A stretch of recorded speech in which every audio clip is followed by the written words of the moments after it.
Hello everyone, তো আজকে চলে এসেছি একটু অন্যরকম একটা ভিডিও নিয়ে।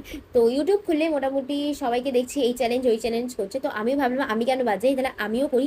তো আমি শুরু করেছিলাম হচ্ছে চকলেট চ্যালেঞ্জ দিয়ে, এটা হচ্ছে আমার ফার্স্ট চ্যালেঞ্জ। তো যাই হোক, তো আমি চ্যালেঞ্জটা শুরু করেছিলাম মাঝরাতে বললেই চলে। তো চ্যালেঞ্জের উদ্বোধনটা আমি করেছিলাম হোয়াইট চকলেট দিয়ে, অর্থাৎ মিল্কি বার দিয়ে। তো মিল্কি বার আমার খুব একটা পছন্দ নয়, কিন্তু যাদের হোয়াইট চকলেট পছন্দ তাদের খুব ভালো লাগে, এটা জানা কথা। তো যাই হোক, তারপরে আমি একটা ছোট কিটক্যাট কিনে এনেছিলাম, তো ওইটা খেলাম। তো কিটক্যাটের টেস্ট সম্বন্ধে কিছু বলার নেই, কিটক্যাট সবার প্রিয়। তো তারপরে খেয়েছিলাম এই যে বাউলিটা, এটা আমি পরের দিন খেয়েছিলাম আর কি। তো ওই বাউলির টেস্ট আমার খুব ভালো লাগে, বাউলিটা এখন আমার কারেন্ট ফেভারিট আর কি। তো যাই হোক, তো বাউলিটা খেলাম।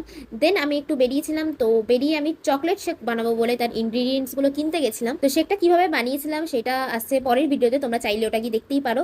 তো যাই হোক, তো এখানে আমি শেকটা ট্রাই করলাম, তো শেকটা জাস্ট দুর্দান্ত খেতে হয়েছিল। তো তারপরে আমি এখানে আরও কিছু কিনে এনেছিলাম, তো এনেছিলাম হচ্ছে এই ডার্ক ফ্যান্টাসি বিস্কুটটা আর এই চকোসটা। তো এই চকোসটা আমার ট্রাই করা হয়নি, তো এইগুলো স্টার মুন। তো আমি ভাবলাম দেখি তো এটার মধ্যে কি আলাদা কোনো টেস্ট আছে। আর আমি হলাম একটু উল্টো ধরনের মানুষ, কারণ চকোস সবার দুধ দিয়ে খেতে ভালো লাগলো, আমার এরকম শুকনো শুকনো খেতেই ভালো লাগে। তো যাই হোক, এর টেস্ট আহামরি তো কিছুই ছিল না, নর্মাল চকোস যেমন হয় ওরকমই টেস্ট, শুধু এই শেপগুলো স্টার অ্যান্ড মুন এইসব ছিল আর কি। আর নিয়েছিলাম এই 10 টাকা দাম একটা ডার্ক ফ্যান্টাসি বিস্কুট, যেটার মধ্যে দুটো ছোটো ছোটো বিস্কুট ছিল। তো যাই হোক, এটা টেস্ট সম্বন্ধে কিছু বলার নেই, তো এটা সবারই খুব ভালো লাগে, ইভেন আমারও খুব ভালো লাগে। তো যাই হোক, তোমরা যদি আর কোনো চ্যালেঞ্জ দেখতে চাও তাহলে অবশ্যই জানিও। টাটা।